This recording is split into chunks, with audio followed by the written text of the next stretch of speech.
হজরত বিলাল রাদিয়াল্লাহু আনহু ইসলামের প্রথম মুয়াজ্জিনের কাহিনী। হজরত বিলাল রাদিয়াল্লাহু আনহু ছিলেন ইথিওপিয়ার একজন দাস। ছোটবেলা থেকেই তিনি দাসত্বের শৃঙ্খলে আবদ্ধ ছিলেন। তার মালিক উমাইয়া ইবনে খালাফ ছিলেন একজন কঠোর ও নিষ্ঠুর মূর্তিপূজক। যখন ইসলামের আলো মক্কায় ছড়িয়ে পড়তে শুরু করল, তখন হজরত বিলাল রাদিয়াল্লাহু আনহু এর হৃদয় সত্য ও ন্যায়ের প্রতি আকৃষ্ট হল। তিনি মহানবী হজরত মোহাম্মদ সাল্লাল্লাহু আলাইহি ওয়াসাল্লাম এর আহ্বানে সাড়া দিলেন এবং ইসলাম গ্রহণ করলেন। কিন্তু ইসলাম গ্রহণ করার কারণে তিনি ভয়াবহ নির্যাতনের শিকার হলেন। তাকে গরম মরুভূমির তপ্ত বালিতে ফেলে দেওয়া হতো, তার বুকের উপর বিশাল বড় বড় পাথর চাপিয়ে দেওয়া হতো।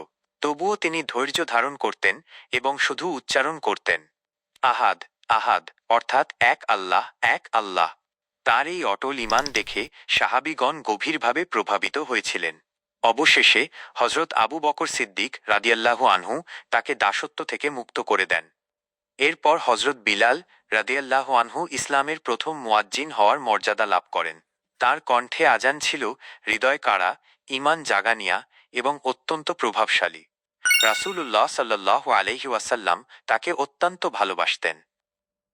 নবীজি সাল্লাল্লাহু আলাইহি ওয়াসাল্লাম একবার বলেছেন, বিলাল, আমি জান্নাতে তোমার পদধ্বনি আগে শুনেছি।